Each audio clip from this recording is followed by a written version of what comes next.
بسم اللہ الرحمن الرحیم۔ السلام علیکم، آپ کا دوست سلمان حیدر۔ دعا ہے پروردگار سے کہ اس نے آپ کو اور آپ کے اہل خانہ کو اپنی حفظ و امان میں رکھا ہوا۔ جس میں کسی جگہ پہ بھی لگ جائے تکلیف بہت ہوتی ہے، لیکن سب سے زیادہ تکلیف ہوتی ہے جب پسلی پہ لگتی ہے۔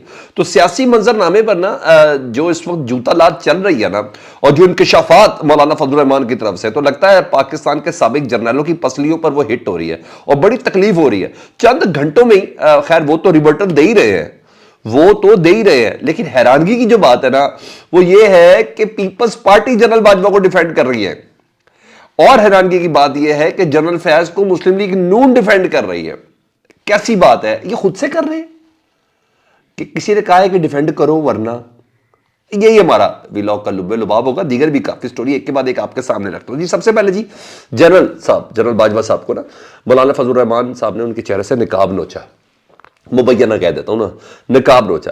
اور جنرل باجوہ کبھی بھی پاکستان کی سیاست کے سیاہ باب سے باہر نہیں نکل سکتے۔ ان کا نام جس طرح ضیاء الحق کا رہے گا نا، اس طرح جنرل باجوہ کا بھی رہے گا۔ یہ آپ نے ذہن میں ہمیشہ رکھنا ہے۔ یہ اس ایوب پھر کافی جنرل شروع ہوئے، لیکن میں آپ کو یہ بتا رہا ہوں ان کا نام اس طریقے سے رہے گا۔ وہ ذمہ دار ہیں۔ آج پاکستان جس نہج پر ہے نا، اس کے ذمہ دار جنرل باجوہ صاحب ہے۔ اور یہی وجہ ہے کہ آج مولانا فضل الرحمان صاحب پی ڈی ایم کے صدر تھے نا سر، ہر چیز میں آگے پیچھے۔ مولانا فضل الرحمان سے بھی 600 سوال ہو سکتے ہیں، اور مولانا فضل الرحمان صدر تھے۔ اور انٹرسٹنگ بات یہ ہے کہ جنرل باجوہ صاحب کی معاملات، جنرل باجوہ صاحب تو ابھی میں بتاتا ہوں کس طرح انہوں نے صفائیاں دی۔ پاکستان کی دیگر سیاسی جماعتیں دے رہی ہیں ان کی صفائیاں، جنرل باجوہ صاحب کی پیپلز پارٹی صفائیاں دے رہی ہے، نون لیگ صفائیاں دے رہی ہے۔ فیصل کریم کڈی نے آج پریس کانفرنس کی جی، او بھائی اپنے کام کرو یار، بلاول کو پریس کانفرنس کرنے دو، یہ جو اس ملاقات میں تھے۔ آصف زرداری کو پریس کانفرنس کرنے دو جو اس ملاقات میں تھے، جس میں عمران خان صاحب کی حکومت کے خلاف تحریک انصاف لانی تھی یا نہیں لانی تھی۔ نہیں سر، وہ پورا پش کیا گیا نا، ابھی پوری سائیڈ لینی، وہ ابھی بتاتا ہوں۔ وہ کہتے ہیں جنرل فیض تو پشاور چلے گئے تھے کور کمانڈر کے طور پر، وہ کیسے سازش میں شریک ہوتے؟ بھائی آپ کو کس نے کہا جنرل فیض کو ڈیفینڈ کریں؟ آپ کا کیا معاملہ ہے؟ آپ اس سازش میں شریک تھے یا نہیں تھے؟ آپ یہ بتائیں، ہے نا انٹرسٹنگ بات۔ اچھا وہ یہ کہہ رہے ہیں، اور مولانا صاحب پہ بھی حملے انہوں نے کیے، وہ چلے ہوئے کارتوس ہیں، اور پھر کہا کہ ہم تو یہ دیکھ رہے ہیں کہ مولانا اور پی ٹی آئی ایک ہی گانے پہ ناچیں گے، وہی ایک پھپے کٹنی سٹائل، اور کچھ بھی نہیں۔ چیزوں کا کوئی جواب نہیں تھا۔ رئیسی قصر ملک احمد خان صاحب نے پریس کانفرنس میں کہا دی، بھائی آپ حکومت سازی کے اندر مصروف ہو، پنجاب کی وزارت سوالات دوسری، آپ کو کس نے کہہ دیا صبح صبح پریس کانفرنس کرو؟ کس نے کہا آپ کو جی؟ میں آپ کو بتاتا ہوں کو کس نے کہا، کیونکہ ملک احمد خان صاحب ہی کی گاڑی میں شہباز شریف صاحب ڈگی میں چھپ کر جنرل باجوہ سے ملنے جاتے تھے۔ میں نے اعجاز الحق صاحب کو پکڑے، اب ایم این اے بھی ہو چکے ہیں، یہ انکشاف انہی کا ہی ہے۔ تو انہوں نے کہا بھائی بولنا، تیری مہربانی، اتنا کچھ دیا تمہیں۔ ساری مصروفیت سے ٹائم نکال کر وہ جنرل باجوہ صاحب کی صفائیاں پیش کر رہے تھے، اور نہ صرف پیش کر رہے تھے، وہ کہتے ہیں کہ جنرل باجوہ نے تو تمام سیاسی جماعتوں کو عمران خان کے خلاف تحریک عدم اعتماد نہ لانے کا کہا تھا۔ یہ باتیں شہباز شریف نہیں، ملک احمد خان صاحب بول رہے ہیں، صفائیاں چیک کریں۔ کہتے ہیں جنرل فیض تو پہلے سے ہی سیاسی جماعتوں کی ہٹ لسٹ پر تھے، ان پہ کیوں الزام لگا رہے ہیں مولانا فضل الرحمان صاحب؟ ارے بھائی، جو ذوالخیل ہے، جو اس پی ڈی ایم کے اتحاد کو لے کے چل رہا ہے، جو سربراہ ہے، وہ جب کہہ رہا ہے تو کسی سربراہ کے مقابلے میں کسی پارٹی کا سربراہ ہے نا تو مزہ ہے۔ اچھا صفائیاں ڈیفینیٹلی اب یہ لوگ پیش کر رہے ہیں۔ اچھا ایسے میں صفائیاں انہیں پیش کرنی چاہیے جن کے اوپر الزام ہے، ٹھیک ہے جی، براہ راست آ جائیں، کیونکہ چھوٹی موٹی چیز نہیں ہے نا۔ چلیں بھائی، وہ نہیں، آصف علی زرداری صفائی دیں، بلاول بھٹو صفائی دیں، شہباز شریف صفائی دیں، اے این پی صفائی دیں، ایم کیو ایم صفائی دیں۔ نہیں جناب، ان کو حکم آیا کہ صفائیاں دو، اور پھر کہتے ہیں ہماری عزت قدر اور منزلت نہیں ہے۔ ان کو پورا حکم آیا، اور یہی ذمہ دار ہے کہ جو لوگ ذمہ دار ہیں نا، ان کو یہ سیاستدان ڈیفینڈ کرتے ہیں، اور جب ڈیفینڈ کرتے ہیں تو پھر کہتے ہیں ہماری عزت نہیں ہے۔ یعنی جو پھر کہتے ہیں ہمارے ساتھ یہ ہو گیا، یہ جو رونا روتے ہیں اسی وجہ سے۔ جب یہ کسی کے اعلیٰ بنتے ہیں نا تو سر پھر یہی ہوتا ہے، پھر استعمال ہوتا ہے۔ یہ چاہتے تو اکٹھے ہو سکتے تھے، لیکن نہیں، یہ نہیں ہوا۔ ہاں، جنرل باجوہ صاحب اور جنرل فیض صاحب نے انصار عباسی صاحب کے ذریعے مکمل تردید کی ہے۔ جنرل فیض صاحب نے کہا ہے کہ میں نے کہا نا پسلی پہ لگی ہے مولانا صاحب کی، کبھی ایسا ہوا؟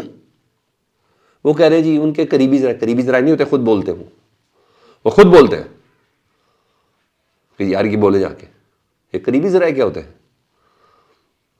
تاکہ بول دیں اگر کوئی بات پکڑی جائے تو ہم کہیں گے تردید کر دینا تو نہ صحیح. شاہد میتلا صاحب کو ایک ایک چیز خود پلیس کر کے پرفارم کر کے انہوں نے دی تھی جنرل باجوہ صاحب نے. اگر بات پھنس میں جائے تو پھر وہ کہیں وہ ڈر گئی والا حساب ہو جائے گا. تو بہرحال یہاں مکمل تردید کی ہے جنرل فیض صاحب نے. انہوں نے کہا کہ اپنے حقائق درست کریں سب سے پہلے مولانا فضل الرحمان صاحب کہ میں اس ملاقات میں تھا یا نہیں تھا. اچھا ویسے 2+2 بات کی تو مولانا صاحب جس ملاقات کی بات کریں اس میں جنرل فیض صاحب واقعی کور کمانڈر پشاور تھے.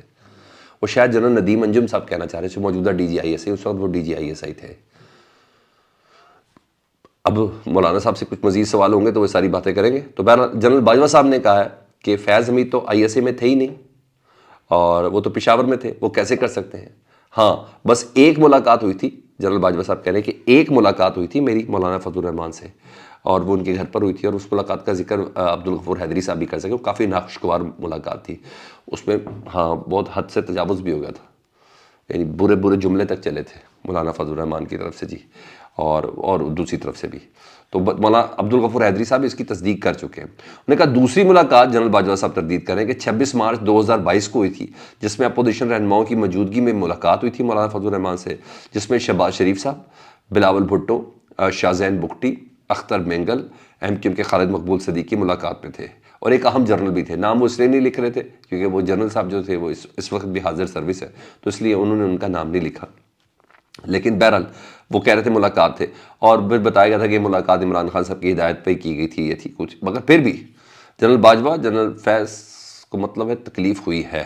ٹھیک ہے. اب یہی نہیں، ادھر جو کہا تھا کہ عمران خان صاحب سے کوئی مطالبات نہیں ہو رہے، کوئی نیگوسیشن نہیں ہو رہی، نہیں، انصار عباسی صاحب کی ایک دوسری سٹوری بھی ہے. اور ایک سٹوری کوئی نہیں، سابق سیکرٹری داخلہ لیفٹننٹ جنرل نعیم لودھی، لیفٹننٹ جنرل نعیم لودھی سابق سیکرٹری، ان سے کوٹ کر کے کہہ رہے ہیں کہ 9 مئی کے واقعات پر اسٹیبلشمنٹ نے پیغام بھیجا عمران خان صاحب کو کہ آپ معذرت کریں، آپ اعتراف کریں کہ آپ منصوبہ بندی کا حصہ تھے. تو عمران خان صاحب نے کہا نہ ہی میں معذرت کرتا ہوں، نہ ہی میں اعتراف کرتا ہوں، نہ ہی میں نے منصوبہ بندی کی. ہاں انہوں نے یہ ضرور کہا کہ اس میں ملوث افراد جو ہیں اگر وہ پارٹی کے اندر ہے میں ان کو پارٹی سے ضرور نکالوں گا. میں افسوس کرتا ہوں 9 مئی کے واقعے کا، مگر اگر آپ یہ کہیں کہ میں نے پلان ہو کے کیا ہے، ایسا کچھ بھی نہیں ہے. ٹھیک ہے. انہوں نے کہا ایسا ہو ہی نہیں سکتا. تو مگر اتنا بتا دوں کہ اسٹیبلشمنٹ کی طرف سے ڈیل کا پوائنٹ سمجھ آ گیا کہ عمران خان صاحب سے معافی، وہ عمران خان صاحب سے اعتراف اور منصوبہ بندی کا اعتراف یہ مانگ رہے تھے جس کو عمران خان صاحب نے انکار کیا ہے. ٹھیک ہے جی. مظہر نقوی صاحب سے متعلق خبر دے دوں جی، انہوں نے اپنی پوزیشن لے لی ہے جی. آج خط لکھا ہے سپریم جوڈیشل کونسل میں، انہوں نے کہا میں مستعفی ہو گیا، اس کے باوجود یہ کارروائی کی جا رہی ہے، یہ بالکل غیر قانونی ہے، مجھے اس میں پوزیشن واضح کر کے دیں. یہاں تو یہ چیز ہو گئی. لیکن اسلام آباد کے 3 حلقے جس میں طارق فضل چودھری نون لیگ کے جیتے، جس میں انجم عقیل صاحب جیتے، جس میں راجہ خرم نواز صاحب جیتے، ان 3 حلقوں پر پاکستان تحریک انصاف کا موقف ہے کہ بڑے پیمانے پر دھاندلی ہوئی. میں آپ کو ایک بات بتا دوں، پاکستان تحریک انصاف نے ان 3 حلقوں کو چھوڑنا نہیں، بلکہ ایک چوتھا حلقہ بھی بتانے لگا ہوں.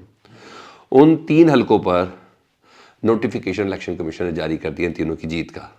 ابھی جائیں گے اسلام آباد ہائی کورٹ اور سپریم کورٹ، نہیں چھوڑے گی پاکستان تحریک انصاف. یہ حلقے ہیں ہی ایسے، کیونکہ میں نے خود بھی اس کو وزٹ کیا نا جا کے، میں نے خود بھی دیکھا، مجھے پتا ان حلقوں میں پاکستان تحریک انصاف ہی ایکسل کر رہی تھی. تو بہرحال PTI اس حلقوں کو کھلوا کے رہے گی. چوتھا حلقہ وہ ہے نواز شریف صاحب کا. کل تک اس پہ اسٹے دیا تھا، آج درخواست بحال کر دیجیے نواز شریف صاحب کی NA-15 پر، جو ان کو شکست ہوئی تھی نواز شریف صاحب کو، اور RO بھی تبدیل کر دیا. کیسی بات ہے، الیکشن کمیشن نے نواز شریف صاحب کے متعلق RO ہی تبدیل کر دیا ہے. سر پھر بھی نہیں آپ کو سمجھ آتی یہ کن کے اعلیٰ کار ہیں اور کس طریقے سے ملک کو لے کے چل رہے ہیں. بس یہ سوچنے اور سمجھنے کی بات ہے ان کو سوٹ کیا کرتا. کمنٹ سیکشن میں فیڈ بیک سے متعلق ضرور آگاہ کریں. اپنا بہت خیال رکھیں. اللہم صلی علی محمد و آل محمد.